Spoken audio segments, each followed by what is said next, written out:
And get on to our first topic now. Is it time to bring back national service? Get your calls in for this.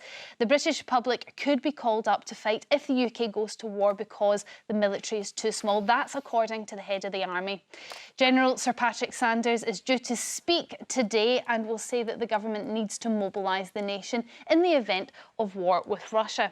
It's thought that the General wants the British men and women to be prepared for a call-up if NATO goes to war with Putin.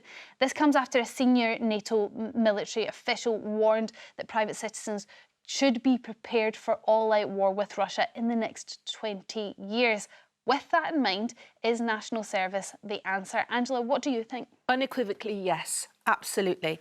Not because of the whole gung-ho warmongering view that this is about, giving kids guns and let's go out there and blow their heads off. There's obviously a recruitment crisis within the military, but equally a lot of war is now fought on a high-tech level. So it's not about boots on the ground, and I understand that. And we need to defend the realm adequately, as every sovereign nation. Those things are all understood. But I think there's more to it as well. I think national service, and we're not talking about conscription, if we call it national service, it's a way of serving the country. So if young people went in and did a year, 18 months, they could develop all sorts of skills. They could understand this idea of community interrelations. You can develop all sorts of abilities, obviously learn about the defence element too. You can connect with communities. You could do a kind of national service that also embeds you within the communities that you live as well. And it creates that sense of purpose and also a feeling of pride that I think is missing with a lot of young people who feel disenfranchised for good reasons or bad reasons. But that sense of unity of purpose, I think, could only be a good thing if it's done carefully and properly. We do have a lot of unemployed young people. And this could be something that gives them a little bit of focus, as Angela says, Kevin. I'm all for giving people pride and purpose, and if they've lost their way, trying to help them get on a good path. But this nostalgia for national service is kind of ridiculous. It was scrapped in 1960 because it was unpopular, incredibly expensive, didn't work, and the army didn't want it. Now, if you look at any age group, just say 18-year-olds, there are 800,000 or so 18-year-olds in the UK. What national service used to be 17 to 21, maybe you want to bring it back like that.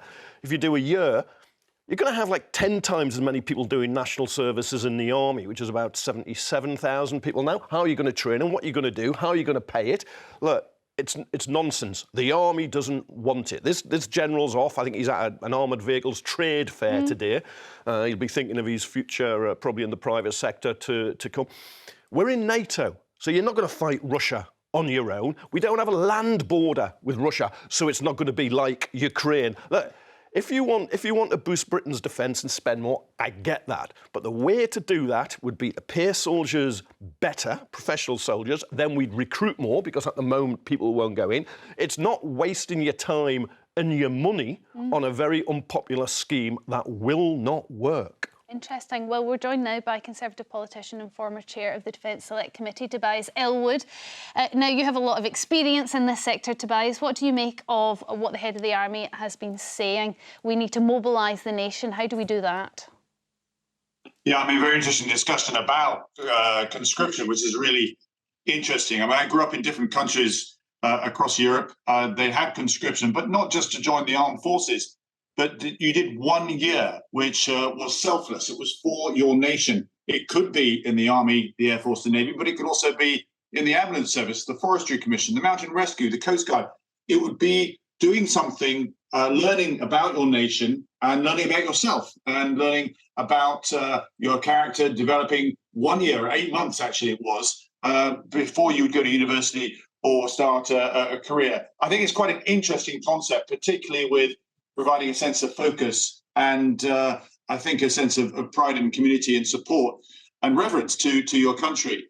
What General Saunders is speaking about is something very important that we should listen. When the head of the army says that the growing threat picture is now to the point where we might even need to think of conscription, our world has turned into a dark era. And by any measure, our world is becoming more dangerous, more contested, more fragmented. We're seeing new alliances form, authoritarian states exploiting, arguably, the West's collective reluctance to intervene. And this new era of instability does require some big thinking about what we do to defend what's important to us. I mean, when you heard the comments from the head of the army, they are quite terrifying. I was sort of hoping that this was just the head of the army wanting a bigger army. Could that be part to play in this and using the current situation in order to gain that?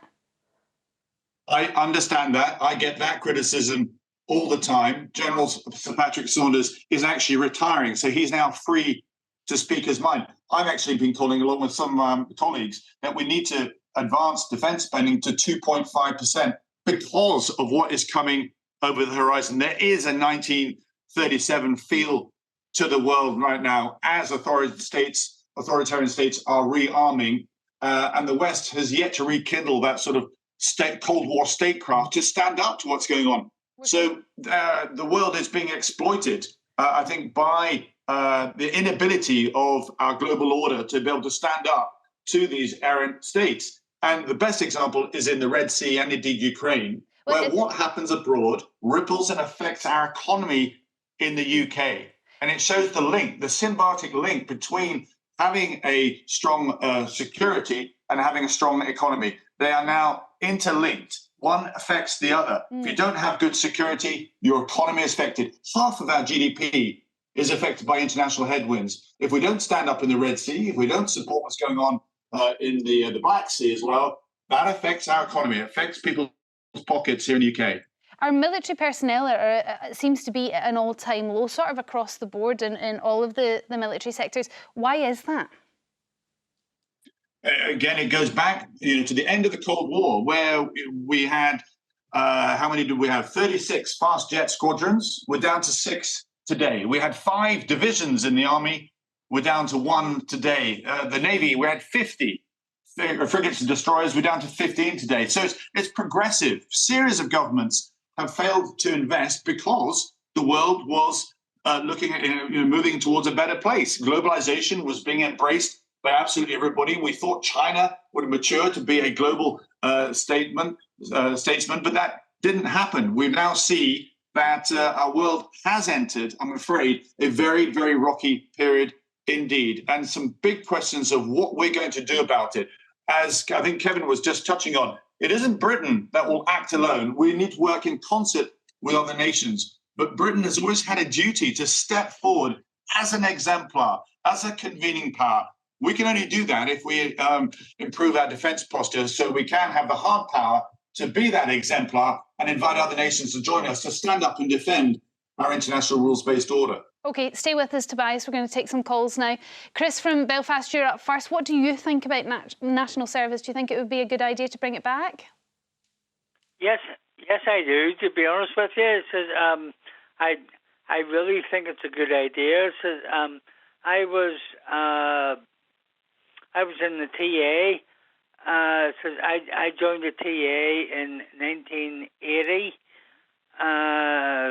for maybe 4 or 5 years. And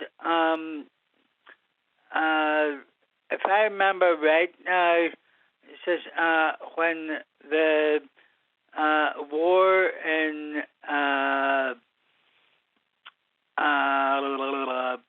Don't worry, Chris. What I want to know is, did it benefit you in any way? What were the benefits of being in the TA? Well, it sort of give me a lot of discipline, and it sorted out my life and so on, a big style.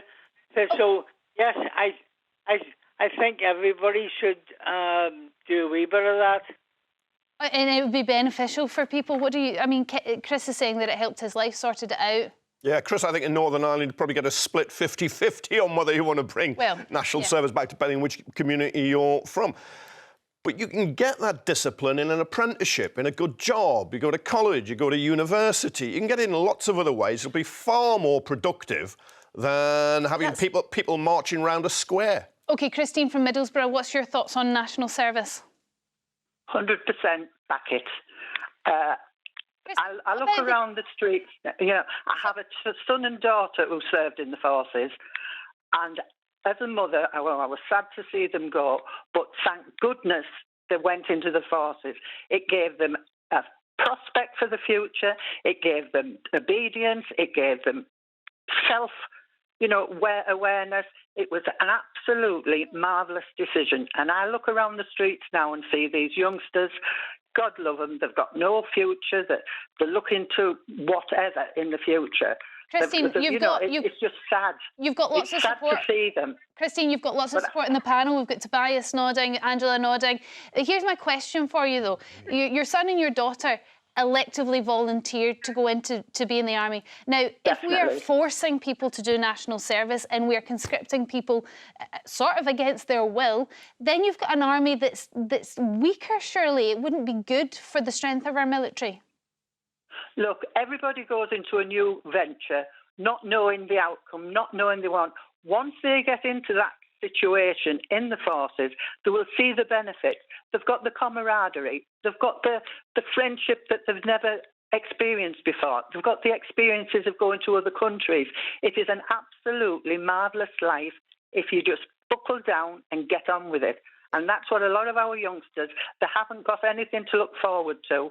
But if they went into the forces, they would have a future, and a happy one at that. We do hear a lot of... That's what I'm experiencing from my two children. Absolutely marvellous. We hear a lot of positive feedback from people that have been in the military. Tobias, do you agree and sort of see where Christine's coming from with that? Is it something that you understand? Yeah, very much so. I mean, being in the armed forces helps shape your life. It gives you confidence, a sense of respect and reverence for your nation.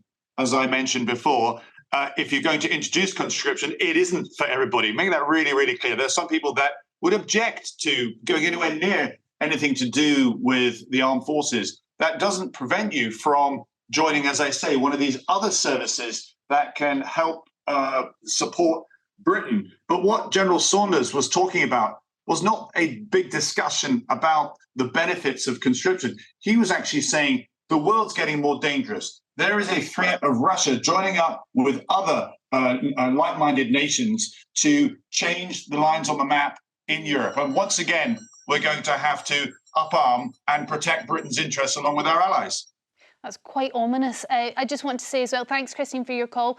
We put a poll up on X, formerly known as Twitter, to find out what our viewers thought at home. And here are the results. So we had 33% think that we should have national service. 67% reckon that we shouldn't. Is that surprising, Angela? I am slightly surprised because all the things that Kevin suggested, apprenticeships, going to doing some kind of college work, jobs, could all be funneled through national service. There are other countries that do that, where the army or the military is like a whole world of opportunities. So you can go and do landscape gardening, but you do it through the military or you do it through some kind of national service scheme. So the common sense of purpose is there, that prevails, and it's kind of it underscores everything else that goes on with it. Interesting. Well, I mean, we'll have to see, but it's quite a terrifying thought. Thank you very much, Tobias, for joining us for that debate. Thanks for all your calls as well. After the break, is it wrong?